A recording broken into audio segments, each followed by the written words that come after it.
Welcome back to another video. Today we're going to be looking at the active tropics, as well as weather in the United States and thunderstorms in the east. To start off, looking at the Western Pacific for the Joint Typhoon Warning Center, we see 94W has a high chance of development, likely development with a medium chance. For the Joint Typhoon Warning Center. According to nothing else active on the Joint Typhoon Warning Center, but according to the JMA, this was Nanomedulla's track as it impacted Japan, but nothing else active as of right now. Now, looking at the NHC, we have Tropical Depression 8.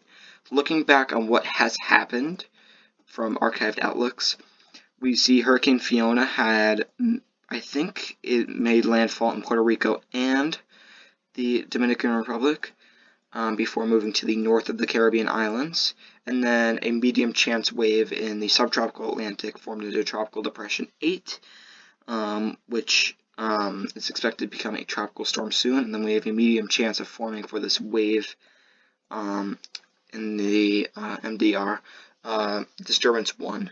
The NHC actually has a high chance of development now, 60-80 for 48 hours and 5 days. Then we have Disturbance 2, which is actually expected to move north as for what it looks like. We'll check on the models. And yeah, 0% in the next 2 days and 5 days, 20%. So we'll be looking for that too. This is expected to move to the east, of course, to the west, of course, and then potentially impact the United States. Fiona is expected to impact Maritime Canada this weekend and later this week. Alright, yeah, we'll look on the timing and what is expected on the models. To start off, looking at current storms, we have Hurricane Fiona. Oh wait, we should look at the Eastern Pacific first. We have Tropical Depression Madeline, which is losing convection and will probably become remnant soon. Then we have two waves, 10, 20, and 20% chance for the next 5 days for both. 10% in the next 2 days for Disturbance 1. In the Central Pacific, nothing is occurring. Alright, now looking at tropical tidbits, we see Hurricane Fiona. 100 knots is expected to become a major hurricane and potentially become a Category 4 out to sea. Actually, it is a major hurricane right now, Cat 3, and is expected to become a Cat 4. Looking at intensity guidance, not expected to go beyond mid-Category 4 range before dying off in intensity and then becoming post-tropical over Canada. Or just before landfall with Canada. As you can see, either a landfall in Labrador, Newfoundland, or Nova Scotia is expected with a very strong low pressure system for this tropical cyclone and the eventual post-tropical system. Looking at another graphic, we see this will move to the north of Canada. And then, of course, the track guidance, it's really expected to move between Newfoundland and Labrador and Nova Scotia. However, it could make landfall in either one of the two or both. Alright, now looking at where the low pressure is situated, it is just near the Turks and Caicos to the north of the island of Hispaniola and to the north and east of Cuba and Jamaica. It is expected to move to the north now, as you can see on the NHC cone, and you can see it becomes post-tropical around 8 a.m. Sunday over Canada, but a hurricane landfall cannot be ruled out over Maritime Canada. Alright, now looking at Madeline, remnants of Madeline now actually, expected to move on for quite a while, but remain post-tropical. This is not too uncommon, but yeah, not a too strong of a storm anymore. Tropical Storm 8 actually now. Apparently it has become a tropical storm. Looks very impressive on satellite, so 8L might have become a tropical storm already. The NHC cone, you could see the tropical storm winds are not shown here, but it's expected to become a tropical storm very soon. so this storm could become stronger. Looking at intensity, it could become a strong tropical storm before becoming post-tropical, or just dying off completely. Invest 98L. This is our high chance wave, and we see some waves some models actually bringing up into major hurricane status, and that is not completely outlandish, as if it moves into those warmer waters and it gets itself together, we could be seeing a very strong system, so we'll be having to watch for that. Now, looking at Invest 94W, it's expected to move towards Japan. I'm not sure if it'll move to the east or west. However, it will definitely potentially be impacting Japan or before moving again, maybe to the Ryukyu Islands or to the north and west. Here is the location of it right now and the satellite image loop. It is trying to get itself together, but currently it does not really look like a tropical cyclone at full force. Madeline, we could see this satellite imagery, and then Tropical Storm 8 we saw, and just a loop for Invest 98L.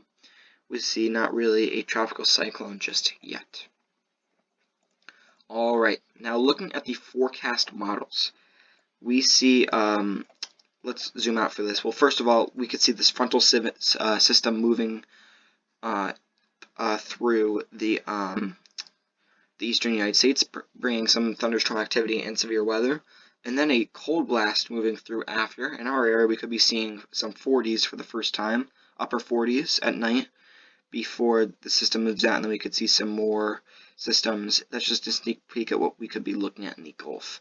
You could see some blues, which is actually snowfall for the interior northeast, and some in the west. Definitely not a widespread event, but in the higher elevations, we could be seeing the beginnings of a snow season. And then we actually see, as we move out here, actually I'll move into the northeast, or let's look at rain and frozen. We see after Fiona actually makes landfall, it brings some snowfall to Canada, which is quite interesting, as the system is moving so far deep into the subtropics that it's able to bring a full-fledged snowstorm and widespread snow showers across Quebec and Canada. Alright, now looking at the wide shot of the North Atlantic, we see on the GFS model run that Fiona grows in size before deepening its low pressure even further, and then the GFS shows this becoming post-tropical, near landfall or after landfall. Near landfall or before landfall, and then impacting Nova Scotia primarily, and then going into Labrador and Newfoundland, and then dying off as it gets towards Greenland. This frontal system moves past with nothing tropical looking right now.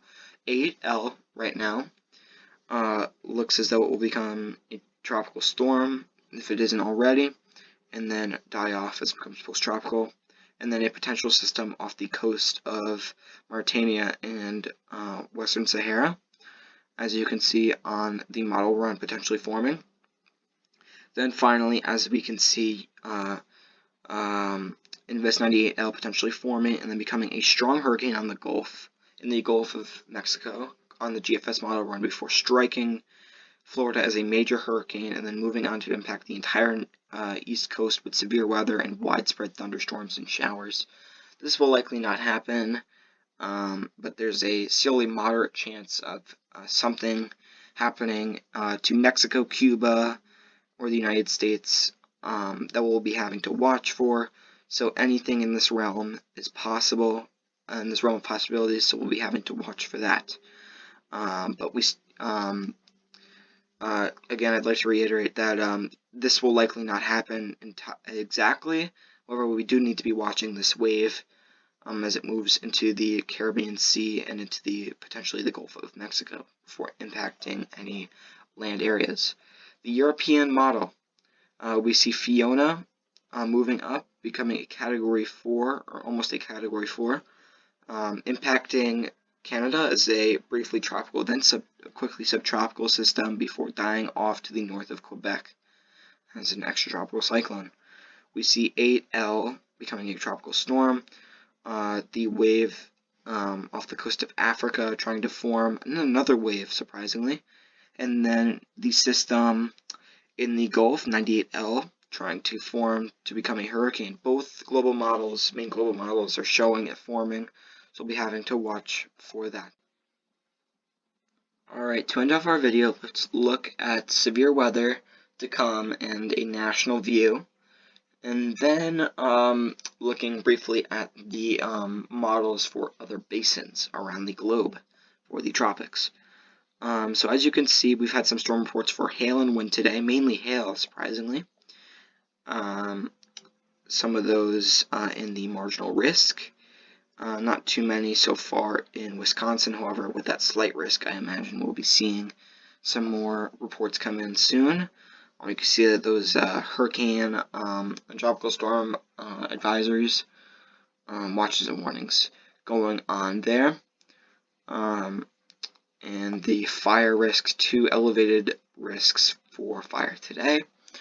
Going into Tuesday, which is today, we see tornado low, but wind and especially hail, an elevated chance for that. I'm just going to close that out. Looking at Wednesday, which is day 2 or tomorrow, we have a tornado risk for the interior northeast going into the Ohio Valley. Then a high wind chance, or slight risk for the western United States and interior northeast going into the Ohio Valley. And then a hail risk for the same region minus the western United States. Finally, going into Thursday, we have a marginal risk for the East Coast, and I imagine this might be expanded or a slight risk could be introduced as we get farther into this. However, what seems more likely is just an expanded marginal risk. Alright, now looking at one last thing. Just an elevated chance for day 2 in Washington that we'll be watching. Other than that, not too much going on. Weather.gov for individual watches or warnings, and this is just the national view for what is going on in the states. Alright, finally, looking at the forecast models for the Eastern Pacific and Western Pacific. We see just a couple of systems trying to form, but nothing too major or impacting land. The European quite agrees that a potential wave or 2 will come after Madeline, but nothing too major. In the Western Pacific, I imagine we have something going on here. The European model brings something landfalling to Japan before dying off, and then actually a typhoon forming out to sea and moving towards Japan once again. But I would not take that too seriously on the that's the European model. On the GFS, we see this system moving towards Japan, trying to form but not really, and then several tropical cyclones impacting throughout the basin. A lot of this is unlikely, but we'll have to see whether any of these waves form into any tropical cyclones. This will likely look very different as the days go on, but yeah, as you can see, a lot of activity for the Western Pacific. That's going to do it for today. Thank you for watching.